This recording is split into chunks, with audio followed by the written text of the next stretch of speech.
Jean Valéry est un homme qui a toujours eu du mal à recevoir les critiques.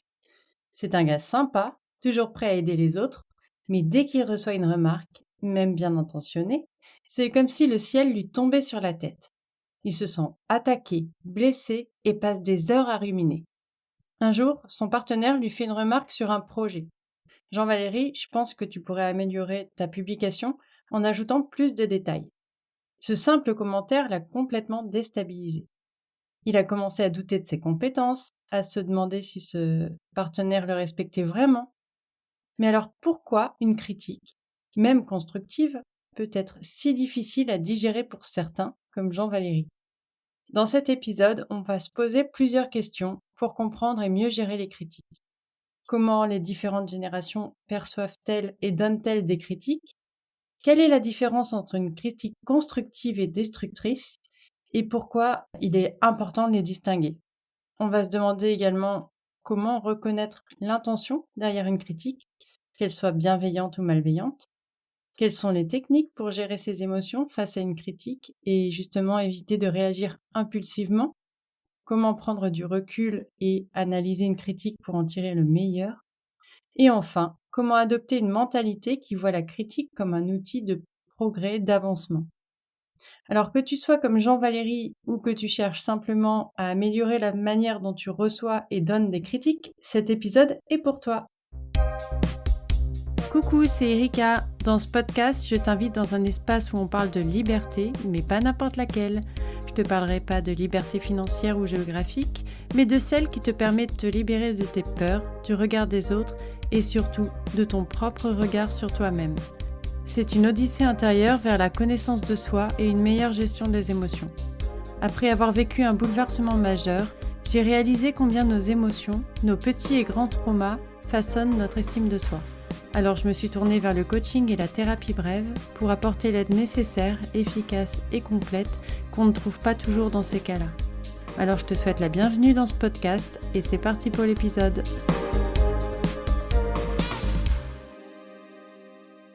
Alors, on va commencer par les différences générationnelles dans la façon de donner et recevoir des critiques. Parce que l'air de rien, elles ont pas mal évolué au fil du temps. Et par exemple, nos grands-parents ou arrière-grands-parents, ils ont grandi dans un monde où la critique était souvent vue comme nécessaire pour forger le caractère. Et ils avaient tendance à encaisser les critiques sans trop broncher, en fait. Ensuite, il y a eu les baby-boomers. Eux, ils sont plutôt dans l'idée que la critique doit être directe, sans faire de manière ou sans passer par 1000 chemins.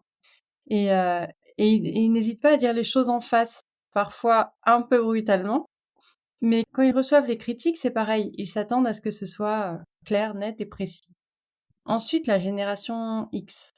Là, on commence à voir un changement. Ils sont plus ouverts à l'idée de feedback tant qu'il est constructif. Ils vont chercher à comprendre le pourquoi du comment et quand ils donnent une critique, ils essayent souvent de l'enrober un peu pour que ça passe mieux. Puis on arrive aux millennials et là, eux, ils ont grandi avec l'idée que la communication positive, c'est super important. Ils préfèrent souvent les critiques qui sont plus douces, plus encourageantes et quand ils en donnent, ils vont faire attention à pas blesser l'autre. Enfin, la génération Z, pour eux, le feedback, c'est quelque chose de constant. C'est en temps réel, en fait. Ils sont habitués aux likes, aux commentaires et du coup, ils s'attendent à des retours rapides et fréquents, mais pas forcément très profonds, pas forcément très constructifs. Ça n'empêche pas que ça leur fait très mal parce que les commentaires sur les réseaux ont tendance à justement pas prendre de gants et à être parfois assez violents, peut-être injustes, heu, peut-être, malveillants, c'est même très souvent. Mais ils y sont habitués et après n'ont pas forcément les outils pour réussir à gérer ces critiques et à prendre un peu de recul. Dans tous les cas, comprendre ces différences, ça va permettre déjà de mieux communiquer avec des personnes qui sont d'autres générations, de comprendre aussi pourquoi parfois ça peut créer des malentendus. Mais l'essentiel, c'est de rester ouvert et flexible parce que chaque génération a ses forces et ses faiblesses dans sa façon de communiquer. Et en étant conscient de ça, tu peux améliorer tes relations et transformer les critiques les plus difficiles en occasion de faire mieux. Et ce qui m'amène aux différents types de critiques. Il y a 2 catégories, les critiques constructives et les critiques destructives. Et c'est important de savoir faire la différence. Les critiques constructives, c'est celles qui vont t'apporter quelque chose. Par exemple, ton collègue qui te dit j'ai remarqué que ta communication serait plus efficace si tu parlais un peu plus de toi. Ça, c'est du concret. Ça te donne une piste pour t'améliorer. À l'opposé, tu as les critiques qui vont être plutôt destructives. Celles-là, elles ne t'aident pas du tout. On va dire, imagine quelqu'un qui te lance de toute façon, t'es nul en communication, ça sert à rien que t'essayes. Ou ça sert à rien que tu continues. Ça, c'est une attaque personnelle. On est d'accord qu'elle ne t'apporte aucune solution, si ce n'est de te dire d'arrêter, mais bon, c'est pas positif et c'est pas constructif de toute façon. Alors pourquoi c'est important de faire la différence? Parce que ça va changer la façon dont tu vas réagir et utiliser ces retours. Quand tu sais reconnaître une critique qui est constructive, tu peux la prendre comme un outil pour progresser, pour t'améliorer. Tu vas l'analyser, tu vas réfléchir à comment l'appliquer, et hop, tu t'améliores. Pour les critiques destructives, l'objectif, il est différent. Là, il va s'agir de pas les laisser t'impacter négativement. Tu les identifies, tu comprends qu'elles t'apportent rien de bon et tu les mets de côté. Les mettre de côté, ça veut pas dire les ignorer complètement, parce que parfois, même dans une critique qui est mal formulée, il peut y avoir un tout petit grain de vérité. Mais l'essentiel, c'est de pas les laisser te miner le moral ou pire ou pire non, pas pire, enfin, mais te faire douter de toi-même. En pratique, ça veut dire quoi? Ça veut dire que quand tu reçois une critique, prends un moment pour réfléchir. Est-ce que ça me donne des pistes concrètes pour faire mieux? Ou est-ce que c'est juste une attaque qui ne m'apporte rien? Déjà, une fois que tu as fait cette distinction, tu peux, toi, décider de la meilleure façon d'agir. Et d'ailleurs, même face à une critique destructive, tu peux toujours demander d'accord, je comprends que ça va pas, mais est-ce que tu as des suggestions sur comment je pourrais faire mieux? Parce que parfois, juste poser cette question, ça peut transformer une critique qui va être inutile en quelque chose qui va être plus productif. Et en faisant ça, tu vas voir que les critiques, elles deviennent tout de suite moins stressantes et plus utiles. Tu vas les voir comme des outils plutôt que comme des barrières. Et, euh, et si jamais tu te retrouves face à une situation où tu as du mal à faire cette distinction, n'hésite pas à me contacter, on pourra ensemble analyser la critique et peut-être trouver la meilleure façon de l'utiliser pour avancer. Dans tous les cas, je voulais insister sur ce point, c'est que c'est l'intention derrière la critique. Parce que comme je te disais, il y a des critiques qui sont bienveillantes et des critiques qui sont malveillantes. Et ça, c'est hyper important de le prendre en compte parce que ça va influencer la façon dont tu vas réagir. Alors d'un côté, on a les critiques qui sont bienveillantes. Ça va être celles qui viennent de gens qui veulent vraiment nous aider. Par exemple, imagine un collègue qui te dit j'ai remarqué que tu as l'air stressé pendant les réunions.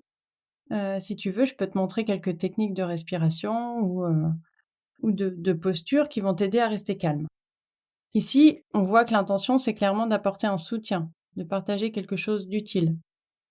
Mais si tu prends pas ce recul, si tu n'analyses pas l'objectif de la critique, tu vas juste retenir que tu as l'air stressé pendant les réunions, que ça se voit, que tout le monde le voit, que les gens doivent te juger, qu'ils doivent, j'en sais rien, avoir pitié ou peu importe. Mais cette critique, tu peux l'avoir de cette manière. OK, effectivement, il l'a remarqué, peut-être qu'il a l'œil plus aiguisé ou qu'il fait plus attention, mais dans tous les cas, je vais lui demander des techniques pour améliorer ça et c'est là que ça aide. Mais de l'autre côté, il y a les critiques qui sont malveillantes. Alors celles-là, elles vont venir souvent de personnes qui ont leurs propres problèmes et qui les projettent sur toi. Par exemple, si quelqu'un te lance, «Ton travail est toujours en retard, tu fais jamais d'efforts», si tu creuses un peu, peut-être que tu vas te rendre compte que cette personne, elle est elle-même débordée, qu'elle est frustrée par sa propre situation et là, on en revient à l'effet miroir. J'en ai déjà parlé, je ne sais plus dans quel épisode, je t'avoue, mais c'est quelque chose que j'aborde assez régulièrement sur le podcast ou sur, LinkedIn. Bref, en gros, ça veut dire que quand quelqu'un te critique ou ne t'aime pas, c'est probablement parce que tu lui renvoies une partie de lui qu'il rejette ou qu'il désire. Dans tous les cas, comment réagir face à ces différents types de critiques? Alors pour les critiques bienveillantes, la meilleure approche, c'est souvent de montrer de la reconnaissance. Je sais pas, ça peut être un simple merci d'avoir pris le temps de me faire ce retour, c'est vraiment utile. Ça peut faire des merveilles. Ça va encourager la personne à continuer à t'aider. Ça crée un environnement qui va être positif, où le feedback sera bien accueilli. Pour les critiques malveillantes, c'est une autre histoire. L'objectif, ici, je t'ai déjà dit, c'est de ne pas les laisser t'atteindre personnellement. Tu peux répondre de manière neutre, quelque chose comme je comprends que tu aies cette impression. Est-ce qu'on peut en discuter plus en détail pour voir comment améliorer la situation, par exemple? Cette approche-là, ce que je viens de te dire, ça te permet de rester, professionnel ou en tout cas de rester dans le respect, tout en ouvrant la porte à une discussion qui va être plus constructive. Comme je te disais, prends le temps de chercher, l'intention qui est derrière la critique avant de réagir. Tu peux te poser la question: «Cette personne, elle cherche à m'aider ou est-ce qu'il y a quelque chose derrière?» Et là, une fois que tu as identifié l'intention, tu peux choisir la réponse qui te semblera la plus appropriée. Bien sûr, tu peux aussi admettre que t'es pas parfaite, que c'est vrai que tu as fait une erreur ou que tu pouvais faire mieux et puis, pourquoi pas, expliquer ta vision des choses. Par exemple, si on te dit, «Tu tiens jamais tes engagements, on peut pas compter sur toi». Là, tu peux répondre: Je comprends que mon comportement t'a déçu. C'est vrai que j'ai parfois du mal à tenir mes engagements. Est-ce qu'on peut en parler plus en détail? J'aimerais bien comprendre quelles situations en particulier t'ont posé problème et voir moi ce que je peux améliorer». Mais par contre, même face à une critique qui semble malveillante, il y a parfois quelque chose d'intéressant. Peut-être que cette personne a juste besoin d'être écoutée ou alors qu'elle exprime maladroitement un vrai problème. Ça, c'est à toi de voir, si ça résonne, si ça crée quelque chose en toi d'assez fort, ça vaudrait le coup de creuser et de comprendre pourquoi tu as ressenti cette émotion si fort. Parfois, on se l'admet pas, on s'admet pas nos erreurs, nos faiblesses, nos failles et quand quelqu'un met le doigt dessus, on va tendance à réagir, par le rejet ou la colère ou la tristesse et en fait, l'émotion qu'on va ressentir, la réaction qu'on va avoir, si elle est forte, ça peut quand même être un signe que c'est quelque chose peut-être à creuser. Bon, on va maintenant parler, tu te doutes, de la gestion des émotions quand on reçoit une critique. Alors c'est un sujet vraiment important, tu le sais, mais ce que je te disais, nos premières réactions, elles peuvent avoir un gros impact sur la suite. Alors d'abord, quelles émotions on peut ressentir et pourquoi? Alors la colère, c'est souvent la première. On se sent attaqué, on a envie de se défendre. C'est instinctif en fait. Ensuite, il y a la frustration. Souvent parce qu'on se sent découragé. On se sent découragé parce que nos efforts sont pas appréciés comme on le voudrait. Ne sont pas perçus, sont pas vus comme on le voudrait. La déception aussi, c'est possible parce qu'on est déçu de soi-même, on se dit qu'on aurait pu faire mieux. Et la déception, c'est une émotion qui peut nous pousser à nous améliorer, mais il faut faire attention à ne pas tomber dans l'autoflagellation. Et enfin, il y a aussi la peur qui peut se manifester. La peur de ne pas être à la hauteur, la peur des conséquences de cette critique. Et ça, c'est particulièrement vrai dans un contexte professionnel où on peut craindre pour son job ou sa réputation. Ok, on a fait le tour des émotions et maintenant, comment gérer tout ça? Alors, comme je te le dis, je te le redis, analyse les pensées qui te viennent. Est-ce que tu peux prendre du recul sur elles? Est-ce que tu peux les modifier? Par exemple, si tu as peur, tu peux te dire que tu peux prendre les devants en parlant de ce que tu comptes faire pour améliorer les choses. Ou si tu es déçu, te dire que c'est une expérience, que tu en tires des leçons. Et surtout, te demander comment tu feras la prochaine fois. Il y a aussi le recadrage mental. C'est-à-dire qu'au lieu de voir la critique comme une attaque, essaye juste de la voir comme une information. Te dire, OK, c'est un retour et ça peut m'aider à m'améliorer. Juste comme ça, de la prendre de manière factuelle, objective. Une critique, c'est rarement objectif, mais dans le sens, c'est une information. OK, qu'est-ce que j'en fais de cette info? Ensuite, si tu sens que tes émotions sont trop fortes, n'hésite pas à dire quelque chose comme: «J'ai besoin d'un moment pour réfléchir à ce que tu viens de me dire». Et ça te donne le temps de te calmer et de formuler par la suite une réponse qui sera plus posée. Et si tu as besoin d'exprimer ta frustration, pareil, fais-le de manière constructive. Tu peux dire: «Je suis un peu surpris par ce retour, est-ce que tu peux m'en dire plus?» par exemple. Et enfin, si possible, va faire un tour. Monte, je sais pas, quelques étages à pied, saute sur place, fais quelque chose, qui te une activité physique qui va t'aider à évacuer le stress et peut-être à clarifier aussi tes idées. Mais alors pourquoi l'intelligence émotionnelle est si importante dans tout ça? Ben, déjà parce qu'elle te permet de mettre des mots sur tes émotions, d'en prendre conscience, de les comprendre et forcément de les gérer plus efficacement. Et c'est ça qui fait la différence entre réagir impulsivement et répondre de manière réfléchie. Avec une bonne intelligence émotionnelle, tu vas pouvoir prendre du recul. Tu vas pouvoir analyser la situation de manière objective et choisir, toi, la meilleure façon de réagir. Tu vas éviter les réactions qui sont excessives, qui en l'occurrence pourraient aggraver la situation, et tu transformes la critique en quelque chose de plus constructif. Alors, ok, mais en pratique, ça veut dire quoi? Bah, ça veut dire être capable de se dire, ok, là, je me sens en colère, mais je vais prendre un moment pour comprendre pourquoi avant de répondre. Ou encore, je suis déçue, mais est-ce que cette critique, est-ce que ce fait qu'on me rapporte ne pourrait pas m'aider à progresser? Et gérer ses émotions face à une critique, ou les gérer en général, ça s'apprend. Et c'est pareil, si tu veux, on peut travailler ensemble là-dessus si besoin. Mais j'aimerais insister un peu sur le fait de prendre du recul. Pourquoi c'est si important? Parce que quand on reçoit une critique, le cerveau, il a tendance à réagir comme face à une menace. Il va se sentir attaqué et notre instinct, il nous pousse à répondre tout de suite et souvent de manière défensive ou agressive.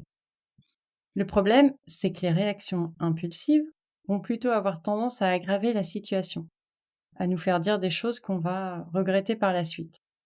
Et prendre du recul, ça évite ça. Ça évite de sortir de ce mode réaction et de passer en mode réflexion. On se donne le temps de digérer l'info, de laisser retomber la première vague d'émotions. En fait, on appuie sur le bouton pause pour mieux analyser ce qui se passe. Alors comment, hein, parce que c'est facile à dire, mais comment on fait techniquement quand on a juste envie de réagir au quart de tour? Je te parlerai de la respiration parce que c'est quelque chose qui marche vraiment bien. Comme je te le dis régulièrement, quand on est, dans une émotion forte, on ne respire pas ou on respire mal. Et donc, mauvaise respiration égale, cerveau mal oxygéné, et cetera. Donc respirer, c'est une technique de base, mais c'est une des choses qui marche le mieux. Je sais pas, prends 3 respirations, 3 grandes respirations qui vont être lentes, profondes, heu, peut-être en te concentrant sur l'air qui entre et qui sort ou en comptant. Ça aide à calmer le système nerveux et aussi à ralentir le rythme cardiaque. Ensuite, tu peux t'accorder un délai de réponse. Si la critique, elle arrive par mail ou message, profites-en pour prendre plus de temps. Ne réponds pas tout de suite.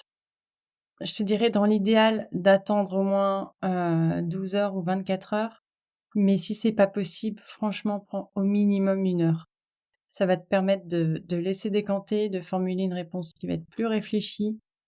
À la limite, profite de cette heure pour aller marcher ou pour, faire à manger ou pour, faire 10 minutes de sport, enfin, fais autre chose.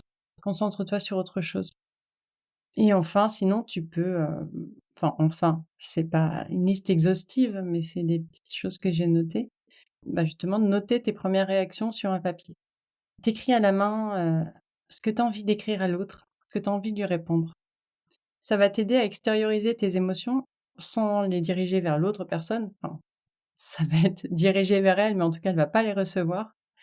Et souvent, en relisant ce qu'on a écrit, bah, on se rend compte que, la première réaction, elle était peut-être un petit peu excessive.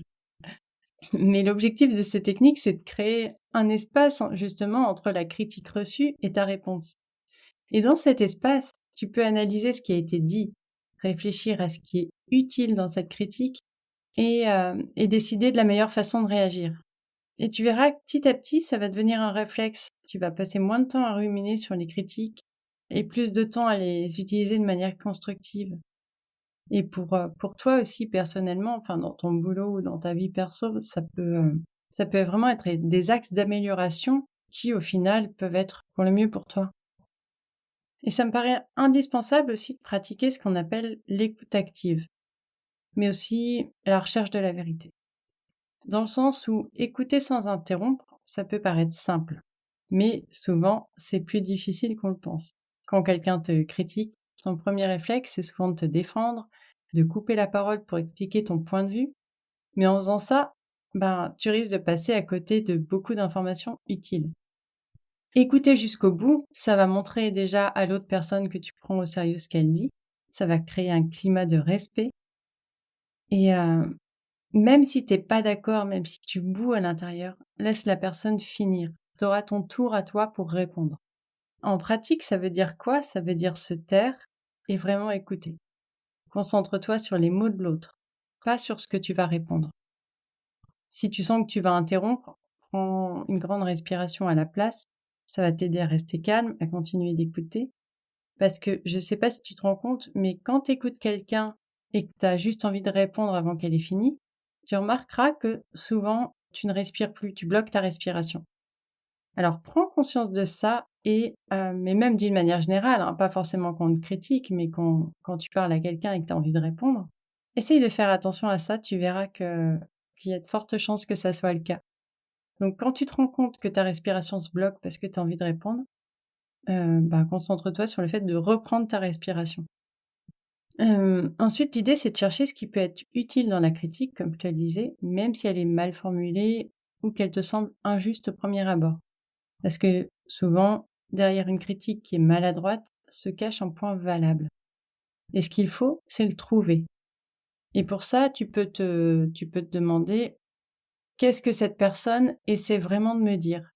Est-ce qu'il y a une part de vérité dans ce qu'elle dit, même si je suis pas d'accord avec tout? Et qu'est-ce que je peux apprendre de cette critique, même si elle est mal formulée?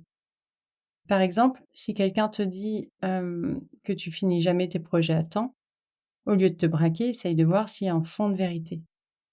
Peut-être que tu as effectivement du mal à respecter les délais sur certains types de projets. Mais ça, c'est une information qui est utile pour t'améliorer, pour faire mieux. Alors bien sûr, cette approche, elle va demander de l'humidité, de l'humilité et de l'ouverture d'esprit. C'est pas toujours facile, surtout quand on se sent attaqué, mais c'est super efficace, pour transformer les critiques en occasion de s'améliorer. Parce qu'en combinant l'écoute sans interruption et la recherche de vérité, tu vas créer des conditions idéales pour une meilleure communication. Tu montres à l'autre que tu es ouvert au dialogue et que tu cherches vraiment à comprendre et à progresser.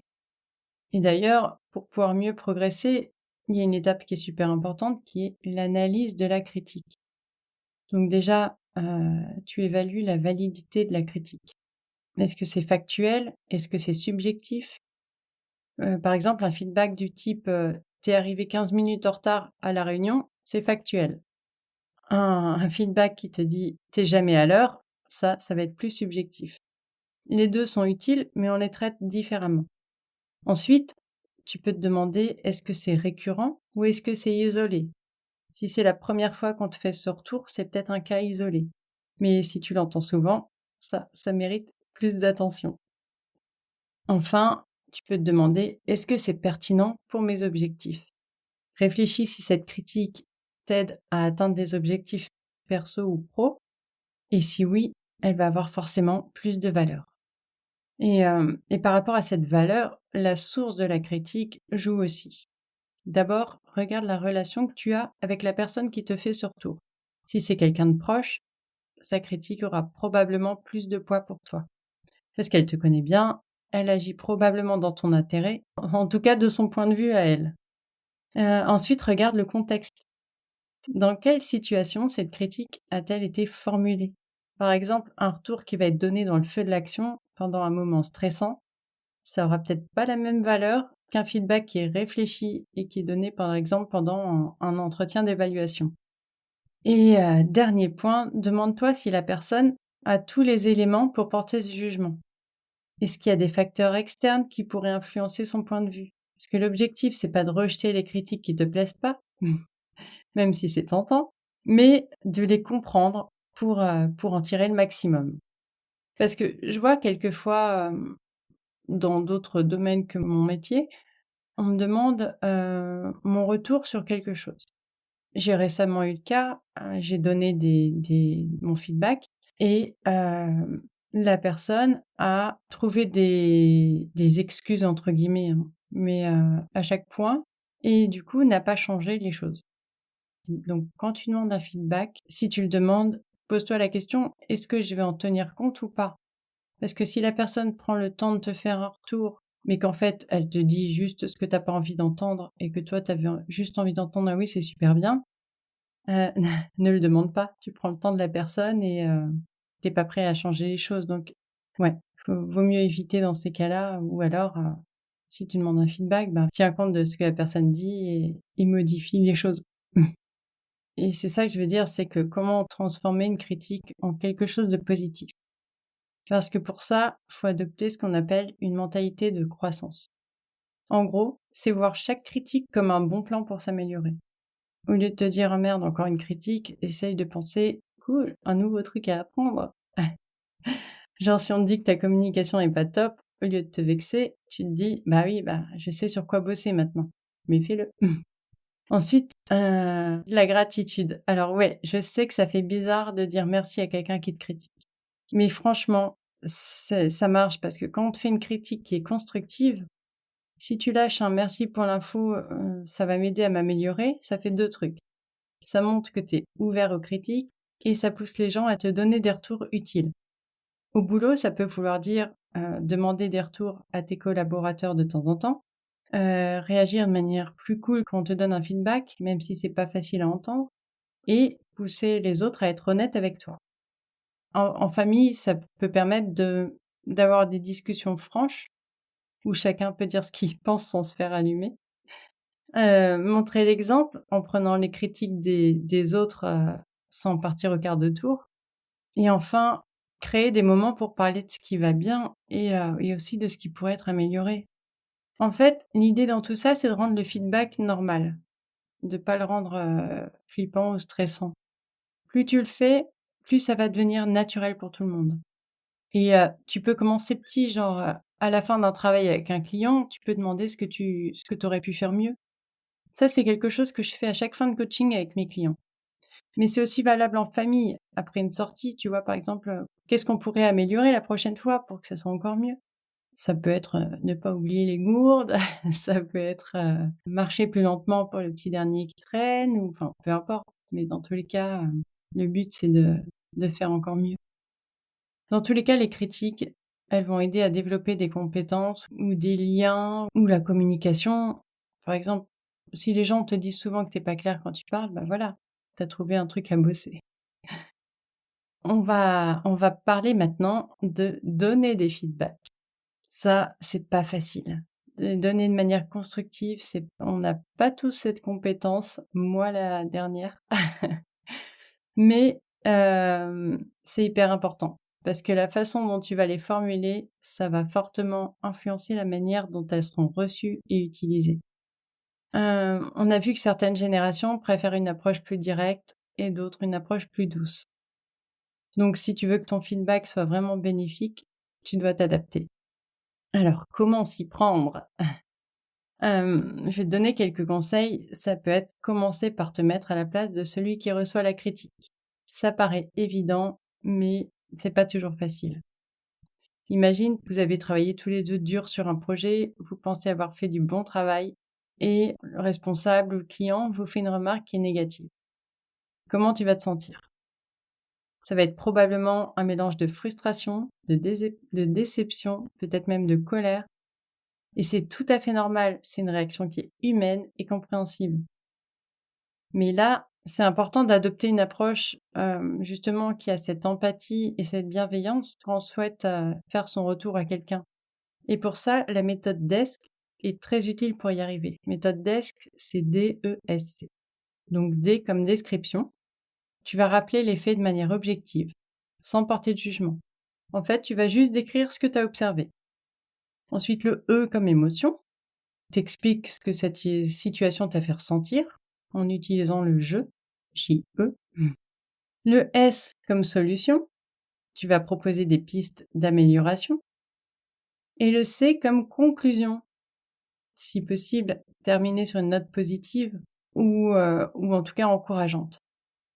L'essentiel, ça va être de se concentrer sur des faits qui sont observables plutôt que sur des jugements perso. Alors pour ça, la bonne question à se poser, c'est: «Qu'est-ce qui me fait dire ça?» plutôt que «Il ou elle est nul». Et utiliser le «je» plutôt que le «tu», ça va permettre aussi de diminuer la dimension de reproche. Ça va te permettre de t'exprimer sur tes propres ressentis plutôt que d'accuser ou de pointer du doigt l'autre. Et utiliser le «je», ça réduit aussi, comme je te disais, le fait que, la personne se sente attaquée ou sur la défensive. Et avant même de critiquer, pense d'abord à ce que la personne fait bien. Souligne les points forts pour la mettre dans des meilleures dispositions pour entendre tes remarques. Mmh. Et surtout, réfléchis à la façon dont tu pourrais améliorer la situation. Parce qu'une critique en elle-même, elle n'aidera pas si tu proposes pas des pistes d'amélioration. Il y a aussi une chose, c'est de choisir le bon moment pour faire son feedback. Bien entendu, éviter les moments de tension ou de stress. Et d'ailleurs, tu peux aussi demander à la personne si elle est prête à recevoir ton retour, si elle en a envie. Parce que donner son avis à quelqu'un qui l'a pas demandé, ben, c'est un peu comme rentrer chez lui sans frapper, quoi. Donc demande-lui avant si elle en a envie ou besoin. Et dans l'idéal, évidemment, le faire en tête-à-tête sans témoin. Parce que ça, je sais même pas si j'ai besoin de l'expliquer tellement c'est évident, quoi. Se faire critiquer devant tout le monde, c'est hyper humiliant et ça n'a rien du tout de constructif ou de bienveillant. Donc en faisant ça, tu vas augmenter fortement les chances que ta critique soit bien reçue et qu'elle soit utilisée de manière positive pour progresser surtout. Voilà, on arrive à la fin de cet épisode.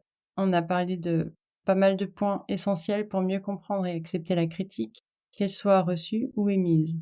On a parlé de l'importance de prendre du recul pour ne pas réagir impulsivement, pour pouvoir évaluer plus calmement la situation.